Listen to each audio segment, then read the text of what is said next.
What is up, guys? RSC6414 here, back with another video. This time I'm reviewing WWE NXT, this week's episode, October 2nd. Just finished watching it on Hulu. Overall, this was an okay show, We had a new champion crowned. Yes, that's right, you heard me right. New champion crowned in a good match, and I'm glad about the new champ. I'll get to that later on in my review. First thing we have, as announced on last week's episode, Summer Rae and Fandango. Fandango's coming to NXT for 1 week only to participate in a match versus Emma. So it's Fandango and Summer Rae versus Emma and a partner of her choosing. She chooses Santino Marella, so it's Fandango and Summer Rae versus Emma and Santino Marella. First match, mixed tag action. Santino and Emma were playing around the whole time. Basically, Emma was doing all this stuff that she always does with that dance, and then Santino was doing the cobras like that. It was just kind of funny and entertaining, but it was kind of stupid at the same time. Um, the ending of basically this match was back and forth, like I said. Santino and Emma goofing around, Fandango getting upset and just kind of hitting, dominating Santino most of the match. Then they go through Santino's kind of setup moves before he does his finisher. Santino does the gets set up for a Cobra, nails Fandango. Santino pins Fandango for the 1, 2, 3. Santino and Emma pick up the win over Fandango and Page. No surprise there. Whatever match, nothing great, just a little entertainment, I guess, to start off the show. The next match we have was Luke Harper versus the returning Cassius Ohno. Luke Harper returns to NXT for one match because Cassius Ohno, remember they put him out of action like 3 months ago. The Wyatt family did when they were still in NXT, and Cassius Ohno won revenge. So last week Maddox gave him a match against one member of the Wyatt family. That member, Luke Harper. So Luke Harper versus the returning Cassius Ohno. It's good to see Ono back. For those of you who don't know, it was just sort of like a whole controversy backstage at WWE. That's why he hasn't been on TV in a while. So if you don't know what I'm talking about, then look it up. Basically, what happens is Luke Harper ends up hitting the discus lariat clothesline on Cassius Ono right at the end. Cassius Ono is going at Harper. Harper moves out of the way. Then off the turnbuckle, Cassius Ohno hits the turnbuckle. Luke Harper gets set up and then hits the discus lariat clothesline on Cassius Ohno, pins him for the 1, 2, 3. Harper picks up the victory here.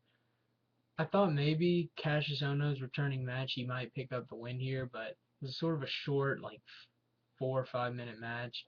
I would have rather had this match be longer than the Santino mixed tag, but whatever. Luke Harper picks up the win. Next thing we have NXT Tag Team Championships on the line here. The Ascension, Conor O'Brien, and Rick Victor, the #1 contenders, versus the tag champs, Corey Graves and Adrian Neville. This match was by far the best match of the night. Good stuff from both teams. If you don't remember, Conor O'Brien and Rick Victor became tag team #1 contenders 2 weeks ago when they won the tag team Turmoil #1 contender. The winner, they won the tag team Turmoil match 2 weeks ago on NXT and became #1 contenders for the tag titles, and that match happened this week. This, like I said, the match was good. Both guys, at one point, Adrian Neville tries to go for the Red Arrow, his finisher off the top rope. Rick Victor moves out of the way. Corey Graves is getting set up. Rick Victor runs at him, hits a big boot to Corey Graves right when he's running at Rick Victor, but Rick Victor nails Corey Graves.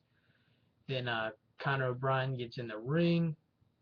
Neville's already taken care of. He's on the outside of the ring, so it's Conor O'Brien and Rick Victor getting ready for their double tag team move. Conor O'Brien comes from behind as usual, kicks the feet from out under, kicks um, excuse me, Corey Graves. He loses, kicks the feet from underneath him. Then Rick Victor hits the flying European cutter, his finishing maneuver, and Rick Victor pins Corey Graves in the middle of the ring for the 1, 2, 3 new tag team champions. Yes, yes, yes. Excuse me, that was a message on Facebook. The Ascension, I really like the Ascension, have liked them for a while now, since 2011 when they came to FCW is what it was called then, and I've liked them ever since, and I'm glad that they won the tag titles this time around. It was good. They deserved it. Corey Graves and Neville, they kind of threw that team together, to be honest. It didn't really make much sense. It was just two faces that were popular and over with the NXT universe, and they just kind of threw them together, gave them the titles. I didn't think it made much sense, so I'm glad this makes sense. The Ascension, Rick Victor, Conor O'Brien. Victor hits the European cutter, and Conor O'Brien contributes with kicking the back of Corey Graves' legs out from underneath him and letting Rick Victor hit his European cutter on Graves. Graves gets pinned. New tag champs, like I said. Just clearing it up for you guys if you didn't hear it the first time because it's a little confusing. But like I said, I'm happy. Good job for the Ascension. I'm glad it makes a lot more sense now. So that's good stuff. Final thing of the night, Bo Dallas Invitational, if you will. They have the winner, if anybody can pin Bo Dallas in the middle of the ring 2 weeks from now, they'll get a shot and become #1 contenders for the NXT Championship. First guy that comes out, never seen him before, they didn't say his name. Bo Dallas spears him like 3 minutes within the match, pins him. Then he's like, anybody else? Leo Kruger comes out, and then Cesaro comes out right after him. Kruger and Cesaro are arguing who should face him. Cesaro's like, you go ahead. Kruger's like, all right. And then Cesaro hits him. They go at it for like a good minute and a half. Cesaro uppercuts Kruger. Kruger goes through the ropes. And then when Cesaro's looking down at Kruger outside the ring, Bo Dallas knees Cesaro from behind. Cesaro does like a flip over the ropes. So Cesaro and Kruger are both out of the ropes, outside the ring. Bo Dallas is in the ring like anybody else.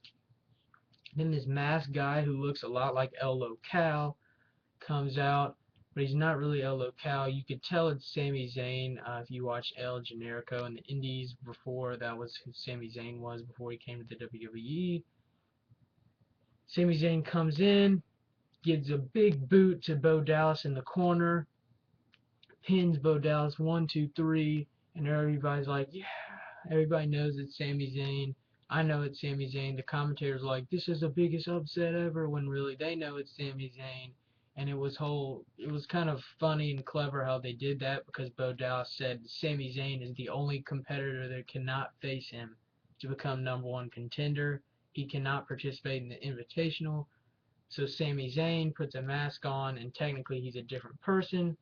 So Sami Zayn pins him, takes off his mask after the match is over, shows his face, smiles, and Bo Dallas is like this, and that's how he ended. So Sami Zayn is your new #1 contender for the NXT Championship. That match happens not next week, but the week after, so 2 weeks from tonight. Should be good. I'm excited for it. I hope Sami Zayn wins. Overall, good show. I enjoyed it. The first 2 matches were sort of blah. The third match was really good, and I'm glad we got new tag titles. And then the final match with Bo Dallas, the Invitational, was whatever.